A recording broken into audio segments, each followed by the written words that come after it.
जोहार साथियों, मैं सागर स्वागत करता हूं आपका जोहार झारखंड में। साथियों, जैसा मैंने आपको बताया था पिछली बार कि जब मैं विवाह के बारे में, जनजातियों के विवाह के बारे में पढ़ाऊंगा तो उस समय मैं सारे डिटेल्स बताऊंगा कि कौन से विवाह होते हैं, कौन से जनजाति में होती है और कितने प्रकार के विवाह होते हैं। सारे जनजातियों के विवाह के बारे में मैंने आपको पिछली बार कहा था कि जब वीडियो बनेगा तो आपको सारी चीज़ें समझाएंगे। तो दोस्तों, यही क्लास है आज का, जो मैंने आपको हर दिन एक सीरीज स्टार्ट किया है कि कुछ ना कुछ इंपॉर्टेंट एग्जाम ओरिएंटेड चीज़ ही आपको पढ़ाता हूँ। तो उसी लेक्चर को आगे बढ़ाते हुए आज का जो क्लास है उसमें जनजातियों के विवाह के बारे में बात करेंगे। ठीक है, तो दोस्तों पहले तो अब स्टार्ट करते हैं कि कौन से विवाह होते हैं, कितने प्रकार के विवाह होते हैं, कौन सी जनजातियों में पाए जाते हैं। तो दोस्तों पहले आपको मैं बता दूं कि कौन से विवाह कौन सी जनजाति में होता है ये बहुत ज़्यादा इंपॉर्टेंट नहीं होता है, लेकिन विवाह का प्रकार और उस विवाह में होता क्या है ये ज़्यादा इंपॉर्टेंट होता है। ठीक है, तो स्टार्ट करते हैं आज का टॉपिक। सबसे पहले आप देख पा रहे होंगे दोस्तों, क्रय विवाह, है ना। तो क्रय विवाह आपको मैं बता दूं कि क्रय विवाह होता क्या है।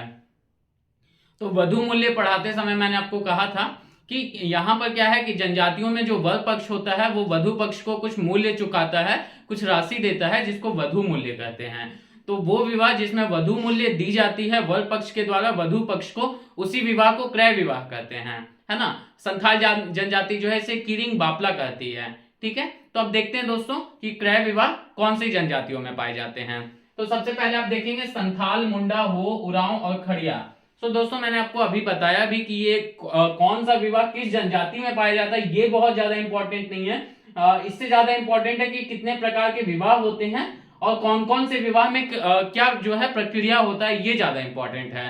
तो याद रखेंगे दोस्तों, क्रय विवाह यानी जिसमें वधु मूल्य दिया जाता है। कौन कौन सी जनजातियों में प्रचलित है क्रय विवाह, तो ये है दोस्तों संथाल, मुंडा, हो, उरांव, खड़िया। ठीक है, अब अगला है दोस्तों विनिमय विवाह। तो विनिमय विवाह का एक और नाम है, जैसे आपको मैंने बताया कि क्रय विवाह को किरिंग बापला कहते हैं, तो विनिमय विवाह को गोलाइट बापला कहते हैं। संथाल जनजाति से गोलाइट बापला कहती है। अब दोस्तों जो विनिमय विवाह या गोलाइट बापला है, इसको समझने का एक बेस्ट एग्जांपल आपको देते हैं दोस्तों। आप लोगों ने देखा होगा एक सीरियल आता था पहले, मन की आवाज प्रतिज्ञा, तो उसमें जो विवाह हुआ था वही है दोस्तों गोलाइट विवाह।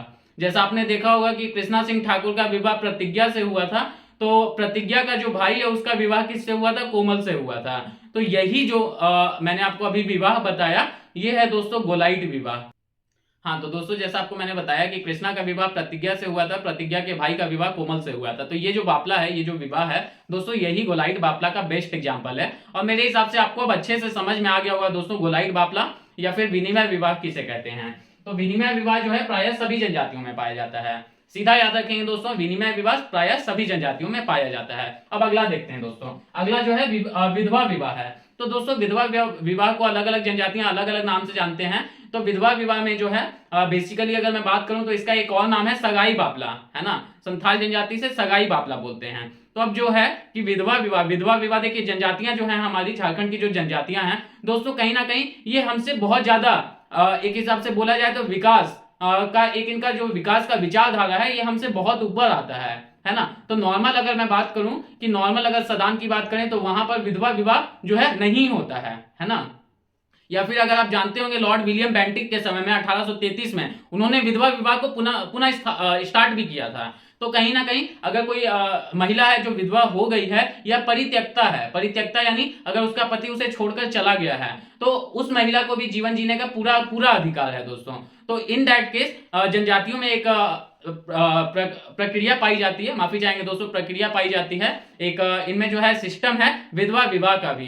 तो विधवा विवाह कौन कौन सी जनजातियों में होता है एक बार देख लेंगे। ये है संथाल, उरांव और मुंडा। याद रखेंगे दोस्तों, संथाल, उरांव और मुंडा में विवाह जो है विधवा विवाह का भी प्रचलन है।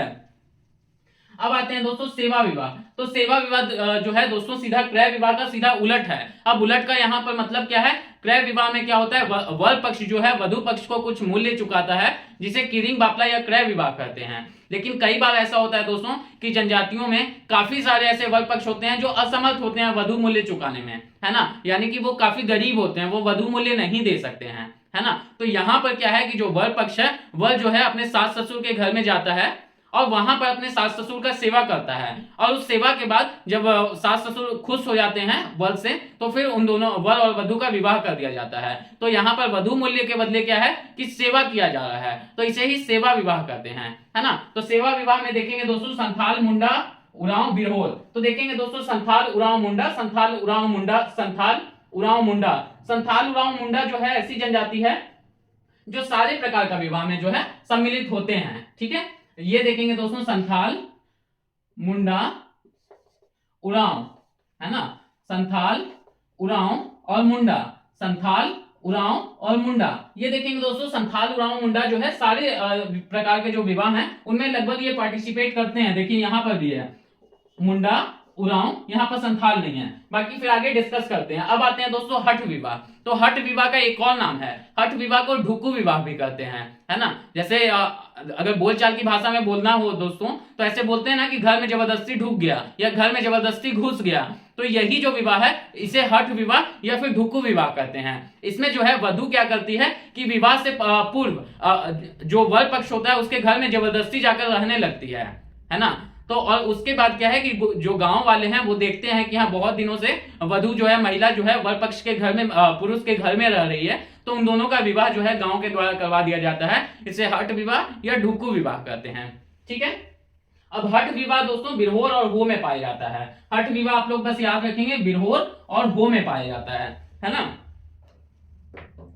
अब आगे आते हैं दोस्तों सहपलायन विवाह। तो दोस्तों सहपलायन विवाह जो है कहीं ना कहीं आप बहुत सारे मूवीज में देखते हैं या काफी अपने आसपास भी आप लोगों ने देखा होगा। कहते हैं कि लड़का लड़की दोनों भाग गया, शादी कर लिया। तो दोस्तों यही जो भाग गया और शादी कर लिया इसे ही बोलते हैं सहपलायन विवाह। यानी वर और वधु जो है मिलकर सहपलायन कर जाते हैं, साथ में मिलकर पलायन कर जाते हैं, भाग जाते हैं। तो यही है दोस्तों सहपलायन विवाह।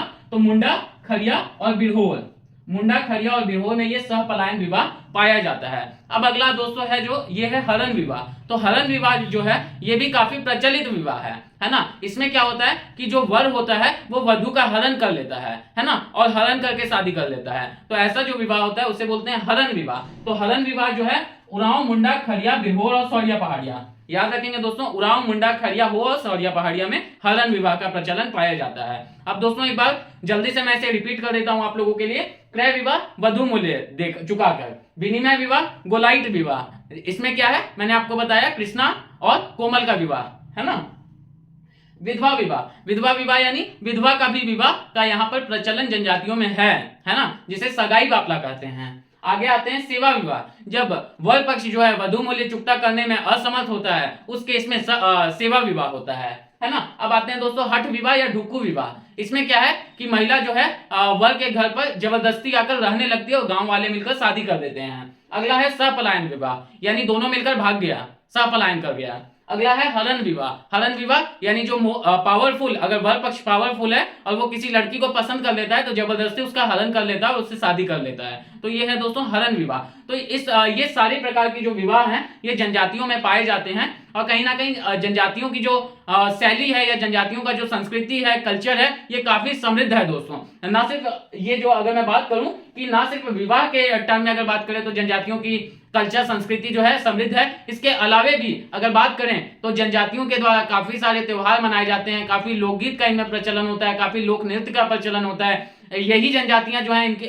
जनजातियों में चित्रकला का प्रचलन होता है, काफी सारे प्रकार के चित्रकला पाए जाते हैं। तो इस तरीके से बोल सकते हैं दोस्तों कि जो झारखंड की जनजातियां हैं ये अपने कला और संस्कृति में काफी ज्यादा समृद्ध हैं और इन्हीं की संस्कृति को आज बचाया जाना चाहिए। लेकिन दोस्तों कहीं ना कहीं आप भी देख रहे हैं कि इनकी संस्कृति दिन प्रतिदिन जो है प्राय विलुप्त होती जा रही है। तो ये दोस्तों हमारा कल्चर है, कल्चर को बचाए रखना है और इसमें कहीं ना कहीं सिर्फ जनजातियों की गलती नहीं है, हम लोगों की भी गलती है, इसे संरक्षण नहीं दे पा रहे हैं, है ना।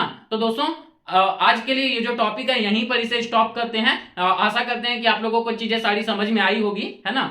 तो दोस्तों मिलते हैं किसी अगले टॉपिक में, अगले वीडियो के साथ में। तब तक के लिए धन्यवाद, जोहार।